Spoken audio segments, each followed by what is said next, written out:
Kā jau minējām, pat noslēdzies ātruma kontroles maratons, kas vienlaikus notika visā Eiropā. Par tā rezultātiem vairāk jautāsim Valsts policijas satiksmes drošības pārvaldes priekšniekam Normundam Krapsim. Labrīt! Labrīt!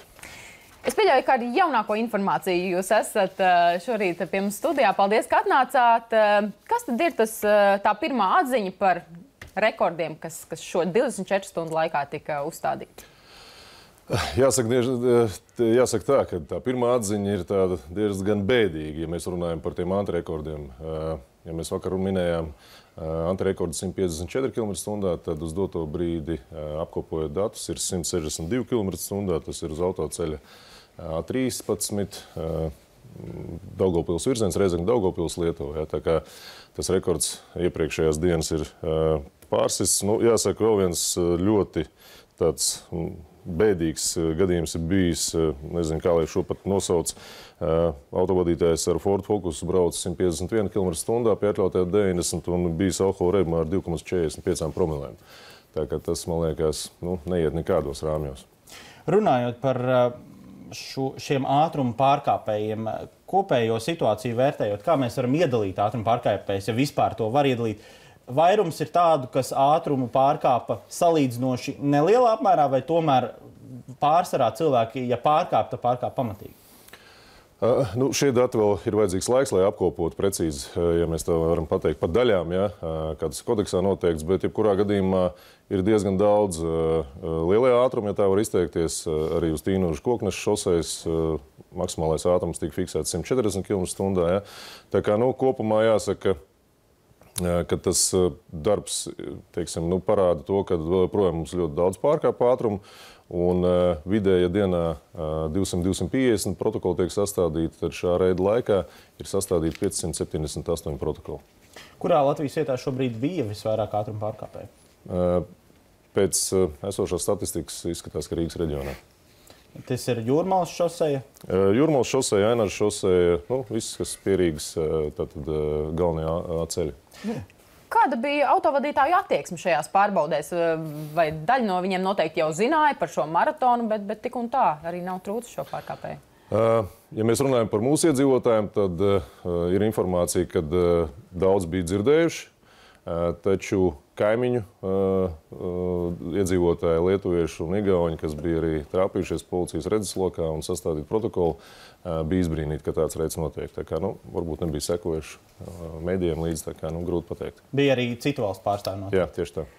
Runājot par cilvēku attieksmi, vēl gribam jautāt tādu lietu. Ir skaidrs, ka šobrīd, piemēram, mēs arī ziņdienestā atradām, ka internetā, sociālajos tīklos ir cilvēki, kuri braucot ar 129 km/h, tas šķiet cilvēks ir, kurš skaitījās tā kā pirmais it kā rekordists, šo mediju ziņu par savu pārkāpumu ievietoja internetā. Tur bija arī dažādi komentāri un it kā tādi caur, mums arī fonā tas tiek parādīts, it kā caur joka pieskaņu cilvēks ielicis savā Facebook lapā. Vai tas ir tāda vienkārši, cilvēki uztver arī pozitīvi sliktas lietas, vai tomēr jūsuprāt arī šāda, ne dižošanās, bet tomēr savu pārkāpumu publiskošana liecina, ka mums tā attieksme pret to, ka pārkāpjam ātrumu ir mazliet citādāk nekā, piemēram, Rietumē Eiropā. Mēs to uztveram tā daudz vienkāršāk, vieglāk.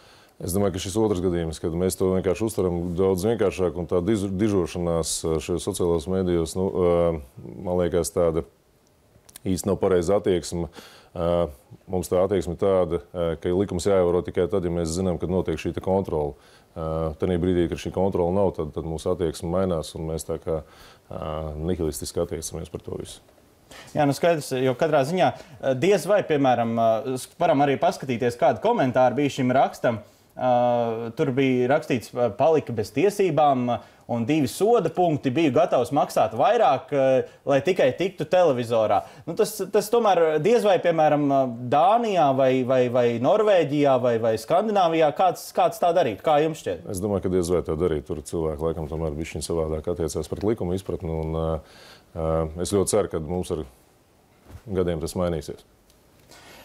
Ar ko kopumā, jā, tātad attieksme ir viens jautājums. Otrs, mūsu kolēģi Aija Kince vakar arī stāstīja par to, kāda ir šī sistēma Igaunijā. Tur ir bargāki sodi, arī ātruma pārkāpēju skaits mazāks. Un tur arguments tiek likts ne tikai uz to attieksmi, bet uz to, ka šo attieksmi, protams, var mainīt arī lielāka sodu sistēma. Es saprotu, Latvijā arī tas ir izstrādes stadijā. Cik lielā mērā tas varētu uzlabot situāciju, jūsuprāt? Tas, jebkurā gadījumā, būtu viens no iedarbības veidiem, šo sodu palielināšanu, ko arī mēs mēģinām arī skaidrot, kad sodi uz doto brīdi ir vismazākie Eiropā.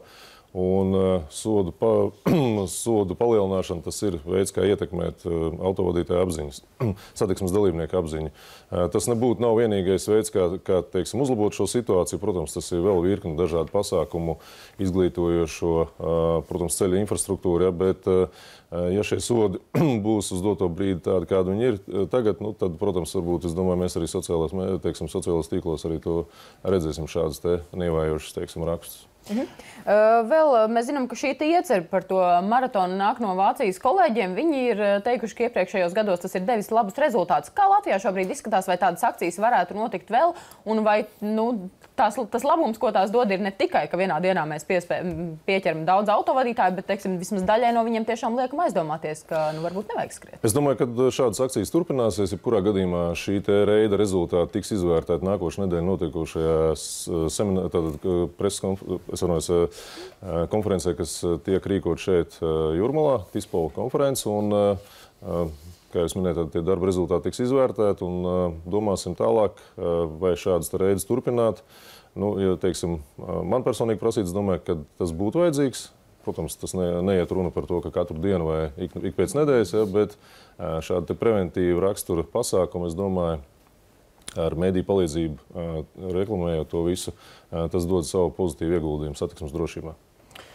Tātad šobrīd sanāk, ka tas risinājums, kā vienmēr runājam, ir diezgan komplekss, un šobrīd arī gaidām droši vien Saeimas rīcību saistībā ar sodiem. Tieši mums arī Gunārs Kūters, atbildīgās Saeimas komisijas vadītājs, sacīja, ka vasarā varētu tikt palielināt šie sodi. Arī jums ir šāda pat informācija? Jā, mēs arī tieši tāpat kā visi gaidām šo brīdi, kad šis lēmums tiks veikt šie grozījumi. Un tad jau skatīsimies. Vēl noslēgumā gribam pajautāt, vai pēc vakardienas ir arī kāds secinājums uz, tā teikt, uz pozitīvas nots, jo, protams, mēs vairāk runājam par tiem, kas pārsniedz šo ātrumu, kas pārsniedz diezgan dramatiski, bet tas kopējais novērojums par to fonu, cik tad daudz bija autovadītāji, kas varbūt tiešām pārsniedz ļoti, ļoti minimāli vai brauc vispār robežās. Es domāju, ka pozitīvais novērtējums ir šī vidējā ātruma samazinājums. Tātad Latvijas valsts ceļu šīs kameras, kas kontrolē gan satiksmes plūsmu, gan arī vidējo ātrumu, tad rāda to, ka vidējais ātrums samazinājies par 2–3 km. Tagad tas jau ir pozitīvs moments, un es domāju, ka rīkojot šādas skaidrojušas preventīvas reidus, es domāju, ka tam vidējiem ātrumam vajadzētu samazināties.